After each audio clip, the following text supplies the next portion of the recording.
Welcome to my local reefs on the beautiful Sunshine Coast. On the drive out, we could see that the water was blue and we were all hanging to get in for a look. At this spot, I could see all of the reef structure from the surface, which is always a great sign. I knew it was going to be a good day.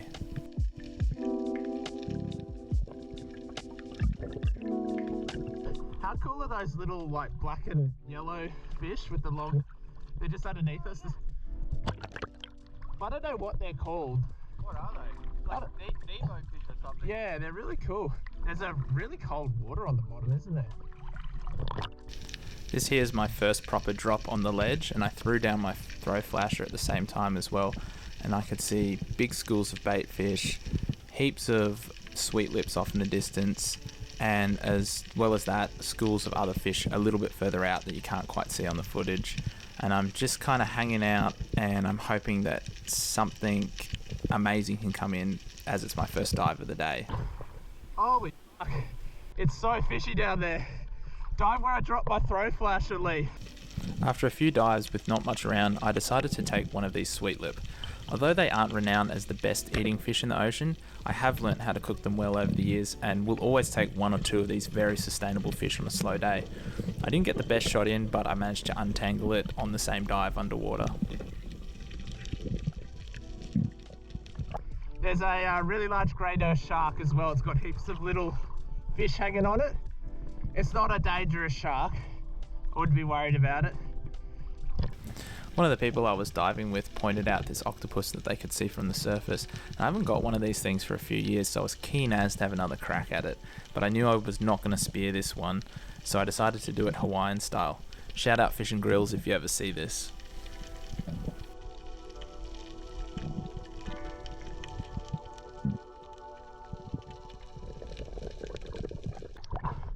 Woo!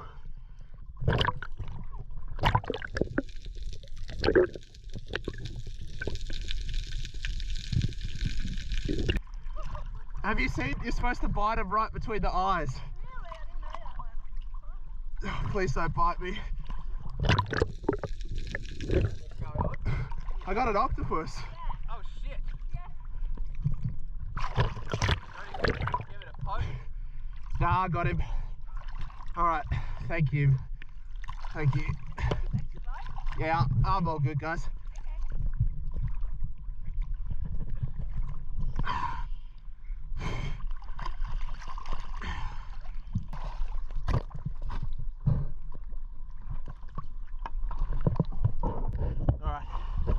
Found one of these for a long time on the Sunshine Coast in very shallow water, and we haven't really been able to dive that shallow water.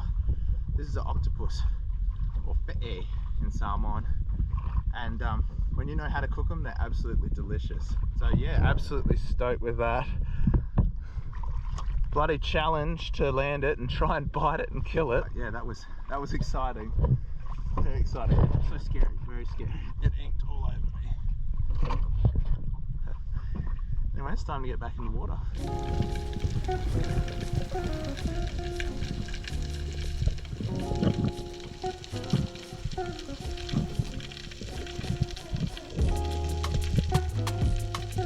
It has about 30 remoras on it.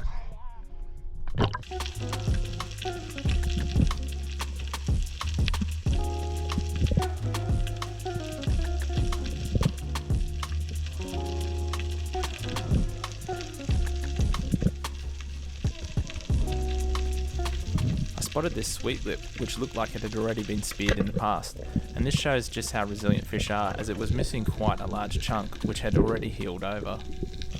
I thought I'd take a quick check of this cave as I swam past. There was nothing noteworthy inside at this day, but I'm sure one day it will hold some amazing fish like coral trout, mangrove jacks, purple cod and so forth. These are all fish I've seen on this reef at some point.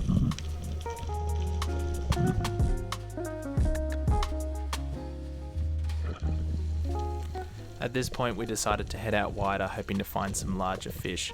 The visibility on the bottom was quite bad, with the cold thermocline sitting below 10 metres.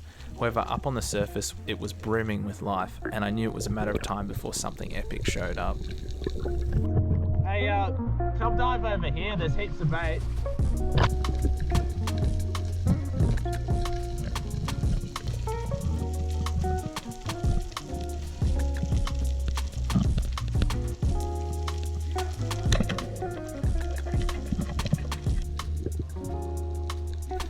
here I am just casually dropping my knife, and I was super quick to go down and get it because that visibility right down on the bottom was only a couple of meters.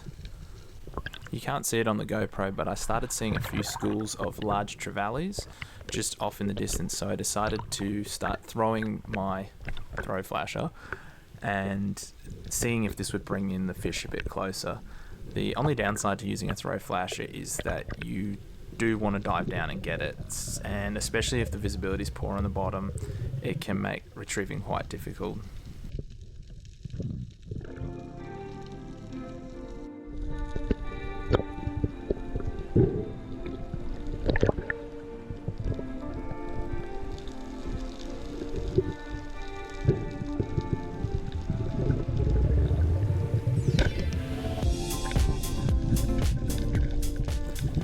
I was pretty keen to get this trevally in as fast as I could because I'd just seen a shark on a few dives earlier, and I knew it was only a matter of moments before it turned up again looking for an easy meal.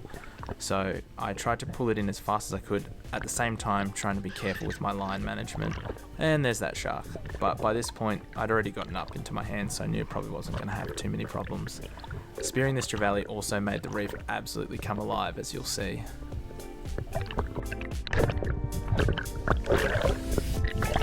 Big kingy, hop in!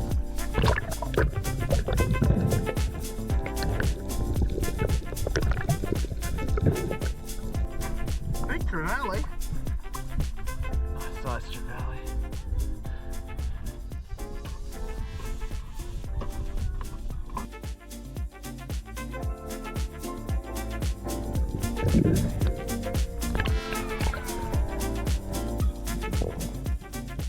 At this point we changed spots one more time, and it looked great on the sounder, and it definitely didn't disappoint when we hopped in the water. Big schools of bait fish, just so much going on.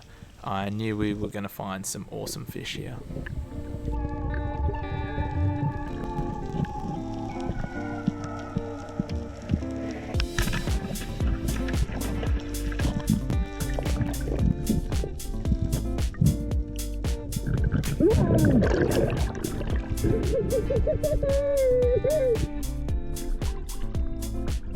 Hey, you guys should come up here. There's a lot more action up here. I'm probably gonna just not spear any more fish. I'll just I'll just back you out. I'm not gonna spear any more fish. I'll just back you out. So this here is, we put up with a lot of rough conditions where we live. It's quite often dirty, strong currents, big swells. It makes it all worthwhile when you get a beautiful coral trout like this. And yeah, I just saw him from the surface, saw the way he swam. Woo! Yeah, how bloody good. All right, unspearing for the day, that's enough fish, so I'm just gonna help these two try and land something. What a day, what a day. Oh, I love diving. How are these things? They're like, have you felt these things? These little jellies? They're weird. They're like that bubble stuff that you get stuff wrapped in.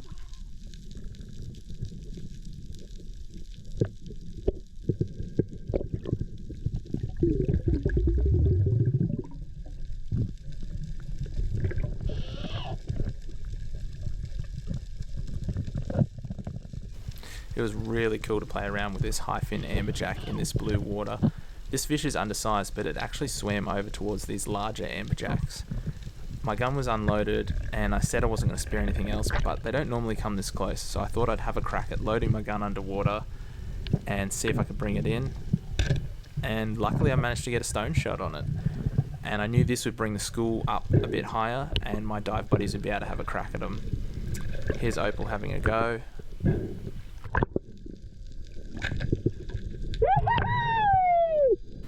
Unfortunately the fish tore off, but it was still really cool to give her a chance at one of these larger pelagic fish.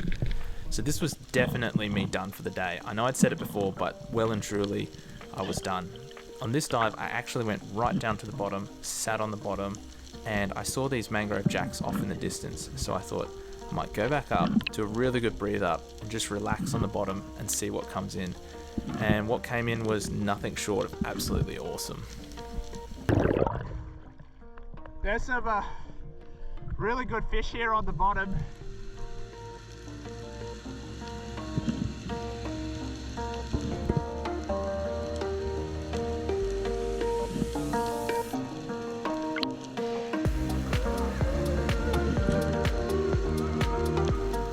this is one thing that I love about spearfishing. As I get better, I don't need to shoot everything that I see. Sometimes it's awesome to just sit on the bottom and enjoy what the ocean has to offer.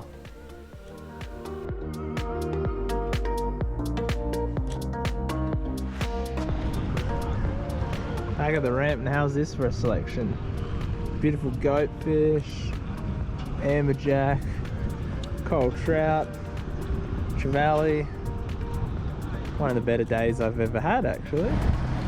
4 different fish, all like different ways that you can cook them. The goatfish, real score. I love these. That's good to eat whole. Tastes like shrimp. Amberjack, that's good for sashimi. Yeah. Coral trout, it's just, everyone loves coral trout. And same thing with the trevally, good for sashimi. So yeah, bloody awesome day.